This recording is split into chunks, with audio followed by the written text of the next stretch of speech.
Fala galera, beleza? Hoje nós vamos falar de um assunto punk, um pouco complicado, vou tentar descomplicar aqui, que é cumprimento de sentença de valores líquidos contra a fazenda pública.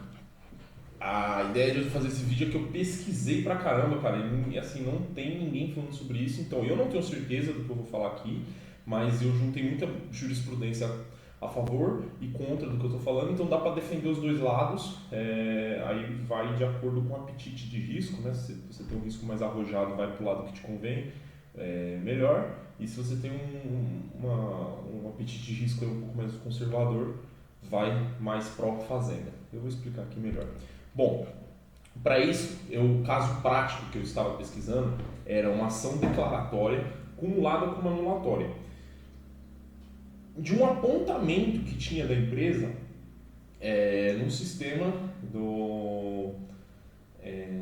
da Secretaria de Fazenda lá de Manaus. Tinha um apontamento contra uma empresa, então ele não era um tributo, ele era um tributo, lógico, mas ele não era ainda não vinha a ser uma restrição, não era uma cobrança nem nada, não chegava a ser uma CDA, né, que é uma certidão dívida. Ficava só lá maculando, né, a imagem da empresa aquele tributo. Então fizeram o quê? Entraram com uma declaratória cumulada com uma anulatória. Eu nunca tive essa ação, mas vai ser bem interessante porque vai servir para qualquer pessoa que esteja pesquisando aqui, tanto como declaratória como anulatória. Então, beleza. Então a empresa entrou, o escritório entrou com essa ação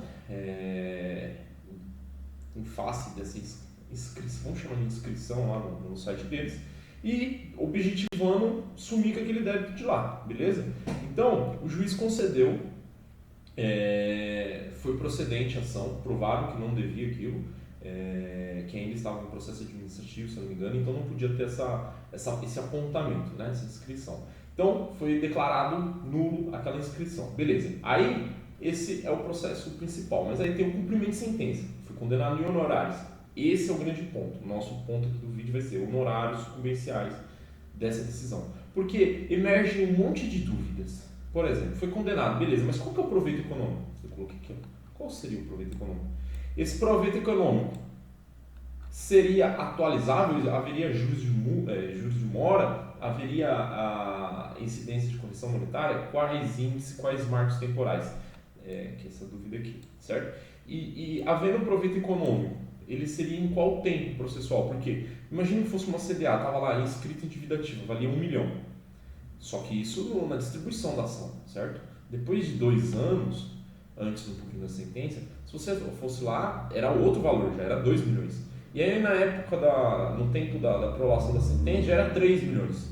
Aí no trânsito julgado já era 4 milhões. Que valor que eu vou considerar para fazer? Entendeu? Então emergem muitas dúvidas. E eu tentei responder elas. Bom, então, em relação ao proveito, a perguntar qual seria o proveito econômico. Aqui eu fiz um paralelo com a jurisprudência nos casos de execução e anulatória, certo? Então, se o seu caso for execução, anulatória, fica muito mais fácil, porque aí vai ser a CDA, qual que é o proveito econômico? Aquilo que você deixou de pagar. E o que você deixou de pagar? A CDA, certidão dívida ativa. Então, você pega o valor da causa, vai ser exatamente o tributo que você deixou de pagar. O tributo contém os juros, multa, moratória, aquele decreto-lei que é os 30%, né, os honorários sucumbenciais que já está dentro daquele decreto, então, que compõe esse bolão, vira a CDA, e a CDA que você deixou de pagar é o seu proveito econômico. Beleza, você vai fazer o seu cumprimento de sentença dos honorários sucumbenciais em relação à CDA. Só que aí, beleza, a gente chegou a essa conclusão. Mas qual que é o valor da CDA? Aí eu vou colocar na jurisprudência, eu coloco lá embaixo, eu vou deixar esse arquivo aqui e vocês usam a jurisprudência. Beleza? Mas aí, então beleza, a gente considerou que é a CDA. Agora vamos passar para a próxima dúvida, que é o proveito econômico utilizado como base de cálculo dos honorários, que é a CDA, a gente já definiu, é constante em qual do tempo processual? Lembra? Início, meio ou fim do processo. Que valor da CDA? Porque o valor da CDA na distribuição da anulatória é um, no meio do processo é outro, no final é outro. Beleza? Então, aqui eu coloquei que é mais difícil ser respondido objetivamente, porque tem jurisprudência para os dois lados.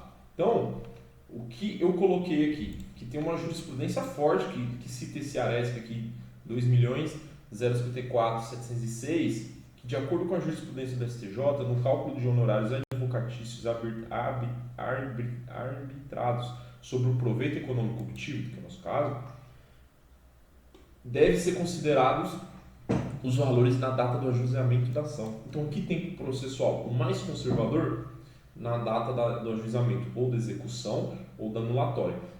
Isso aqui são minhas conclusões da jurisprudência. Vocês podem discordar, a gente discute aqui embaixo. Mas num cenário mais conservador, para a gente não tomar honorários, porque assim, quando você coloca um valor para executar no cumprimento de sentença, por exemplo, se eu estou distribuindo meu cumprimento de sentença de 3 milhões e a fazenda fala, não é 3, é 2, desse 1 milhão que eu perdi, vai ter honorários sucumbênciais que eu tenho que pagar. Então, por isso que eu estou dizendo, num cenário mais conservador, eu colocaria o tempo da distribuição. O tempo da distribuição do nosso caso aqui é 1.156.000, né?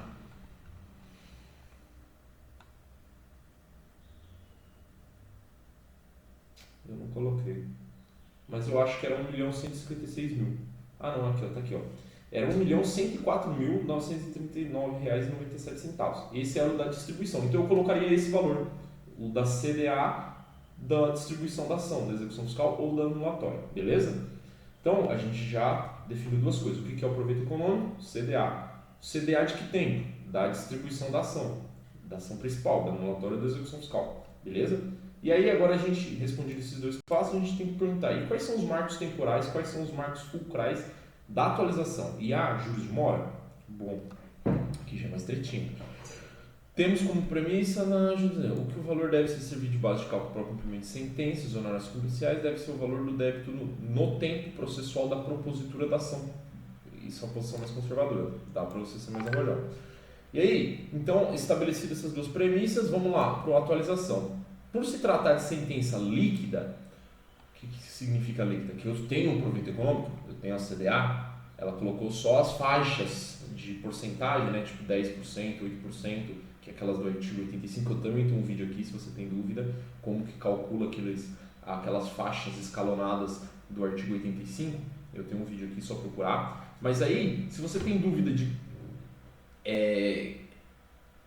não de efetuar o cálculo, mas qual que seria a base de cálculo para aqueles escalonamentos, a base de cálculo é a CDA, né? Só que como a sentença é líquida, ela condenou com base num valor da inicial, você tem que trazer o valor da inicial, atualizar ele até a data da sentença e aí sim você joga aquelas faixas escalonadas, a porcentagem. Entendeu? Não sei se eu estou sendo claro, o assunto é um pouco espinhoso, mas vamos lá. CDA de início, 1.100.000 e poucos mil, certo? Na sentença, o juiz fala, olha, condena em 10%. Só que, tá vendo? É uma sentença líquida. Só que ela tomou como base um valor que está desatualizado. Esse valor que está desatualizado, eu tenho que pegar ele lá da inicial, atualizar ele até a data da sentença, aí sim eu jogo 10%. Então vamos supor que 1.110.000 há 5 anos atrás equivale a 1.200.000. Então eu jogo 10% sobre 1.200.000. Eu atualizo até a data da sentença e aí sim eu jogo aquelas faixas escalonadas ou os 10%, depende de como o juiz colocou, certo? Então você tem que fazer isso. E aí ele vai ter as faixas escalonadas, lá se você não entender, você tem que ver o vídeo, mas ela considera salário mínimo. O salário mínimo vigente é quando? Da aprovação da sentença líquida, ou seja, da data da sentença. O salário mínimo é da data da sentença. Isso aqui na Justiça Federal tem um manualzinho lá que eles falam disso. E aí tem discussão, mas aí eu vou atualizar qual que é o índice, eu tenho um marco temporal que é a inicial, beleza? Eu vou atualizar de lá até a sentença. Só que, e aí, eu ponho juros, eu ponho Selic? Não, tem que pôr IPCA. Tem discussão que põe Selic, mas assim, tem as decisões do tema 810 do STF 905, eles dizem respeito mais ou menos ao quê? Tem que contextualizar vocês aqui. Tinha uma discussão que falava assim, olha, se eu perco para a fazenda, tenho que atualizar meu débito pela Selic. Agora, se eu ganho da fazenda, vai atualizar pelo aquele TR lá que é da poupança, que é ridículo? Não, aí não tem paridade de armas, então tem que ser igual para os dois. Aí teve uma grande discussão, beleza, pacificou. Se passa Selic para mim, tem que correr Selic para a fazenda, beleza. Mas isso em relação ao crédito tributário, certo? O que a gente está falando aqui, o crédito tributário a gente já maculou, pá, que é a anulatória da CDA. Já matou, não tem mais discussão sobre crédito tributário. O que eu estou fazendo aqui é, em decorrência desse crédito tributário, nasceu um direito meu de honorários sucumbenciais. E aí não tem natureza tributária, é a natureza do advogado com a fazenda, percebe? E aí teria toda a discussão que não aplica Selic. De novo, posição mais conservadora. Pode ser que você mete uma Selic ali e passe. Mas eu estou fazendo o cenário mais conservador possível. Então, seria aqui IPCA, só atualização. Porque não tem natureza de tributo. O que você está cobrando da fazenda não tem nada a ver com tributo. É, na verdade, honorários sucumbências porque ele perdeu um processo que envolvia direito tributário. Mas não tem nada a ver com tributo. A natureza do honorário sucumbências, certo? Mais ou menos isso. Então, uma visão mais conservadora, os juros de... Ah, tá. E os juros de mora? Tem juros de mora? Não, não tem.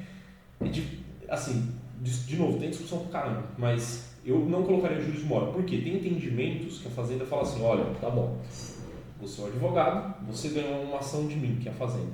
Beleza, você está me executando um cumprimento de sentença. Você ganhou 10% daqueles 1 milhão e 100 mil. Então você ganhou 110 mil reais, certo? Você vai me executar.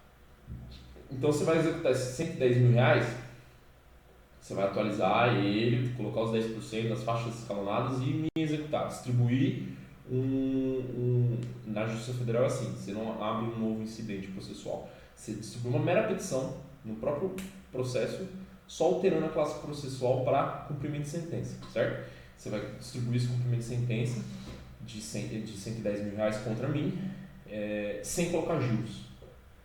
Aí, se eu não me opus, eu sou a Fazenda, não opus. Beleza, concordo, tem que te pagar 110 mil.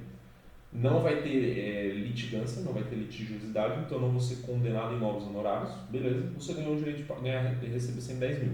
Vai expedir um precatório para você de 110 mil reais. E aí eu vou ter que fazer aquela lei orçamentária, colocar os 110 mil reais nos meus gastos públicos e falar assim, vou te pagar dia 26 de dezembro de 2025. E tá lá, você está esperando. Até lá não tem juros. Se eu não pagar no dia 26, no dia seguinte está correndo juros. Esse é o entendimento da Fazenda, é muito espertinha, né? Só tem juros quando eu deixo de te pagar. E só deixo de pagar depois que vence o prazo que eu falei que ia te pagar no precatório. Então, para a Fazenda só tem juros assim. Para algumas outras pessoas não. Tem juros desde o trânsito em julgado. Então aí você vê como que é o seu apetite de risco. Se você quiser correr o risco de brigar, procure jurisprudência que fundamente essa sua posição e bote juros do trânsito até o cumprimento de sentença. A data da distribuição do cumprimento de sentença. O trânsito é julgado, você vai distribuir o cumprimento de sentença e põe juros moratórios. Se você for mais arrojado, arriscado. Se você não for, não põe juros aqui, isso é correção monetária. E aí, se ele não te pagar no dia do precatório, no dia seguinte, tem que começar a correr juros moratórios. Então, é só esse outro entendimento. A correção monetária é sempre pelo IPCA, beleza? Então, esses são os marcos temporais. O que você vai fazer, então? Recapitulando. Então, você tem 110 mil reais, quer cobrar de mim. Não, 110 mil você já tem líquido. Vamos voltar do zero. Tá, você tem uma CDA de 1 milhão. Vamos fazer o número redondo. Você tem uma CDA de 1 milhão que eu estou te cobrando do seu cliente. E você pega e ganha essa. Fala, não tem direito. Pá, matou. Beleza. E aí o juiz fala, ó, você tem direito naquelas faixas escalonadas do 85 ou toma 10% desse 1 milhão. Quem tiver dúvida de calcular como nas faixas escalonadas, que ele vai colocar, vê o vídeo. Quem quer fazer o exemplo só dos 10%, vamos seguir aqui. 10%. Então eu tenho que te pagar 100 mil reais, beleza? Mas não é 100 mil, porque esse 1 milhão era do ajuizamento da ação. Hoje esse 1 milhão vale 1 milhão e 100 mil. Não, vale 2 milhões, vamos trabalhar assim. Vale 2 milhões na data da sentença. Então você atualiza para 2 milhões e joga os 10% em cima de 2 milhões, não de 1 milhão. E aqui vai dar 200 mil. Então você tem direito a 200 mil, você atualizou até a data da sentença. Só que esses 200 mil, aqui é a sentença. Você não põe juros, você não põe nada. Você põe outro IPCA, de novo, você vai atualizar porque a inflação está passando, né? Da data da sentença até a data que você vai colocar aquela petição de distribuição de cumprimento de sentença. Se aqui passam mais 2 anos, você só atualiza monetariamente, não tem juros, não tem porra nenhuma. E aqui você vai distribuir esse cumprimento de sentença falando, olha, é 210 mil reais. Beleza? Não tem juros, não tem nada. E aí você tem que seguir aquele ritozinho do 534 do CPC, que fala quais os índices que você usou, como você fez a continha, qual que é o CPF do credor, do exequente, você põe aquela listinha, pronto, você executa. Aí o juiz vai pedir para a Fazenda se manifestar. Se ela impugnar o cálculo, aí você briga. Se ela não impugnar, aí vai expedir ou o RPV ou o precatório, e aí, bimba, o dinheiro tá na conta, filho. E se ela não pagar o precatório, aí começa a correr juros de imóvel, beleza? Então, esse é o meu entendimento, essa é a jurisprudência. Eu vou passando aqui, você dá pausa aí no vídeo se você quiser dar uma lida, procurada. Mas foi essa a minha pesquisa, ou seja, eu não tenho certeza de nada. Tô querendo discutir aqui porque eu não achei material disso na internet, cara. Eu me lasquei de procurar e não achei, então tô compartilhando aí pra gente discutir. Se inscreve no canal aí pra dar uma força, porque com 1.000 inscritos eu já ganho uns dólares aí e vai me ajudar. Valeu? Dá um like aí, é nóis. Se quiser discutir, tem meu número aí nos vídeos aí e a gente conversa. Valeu!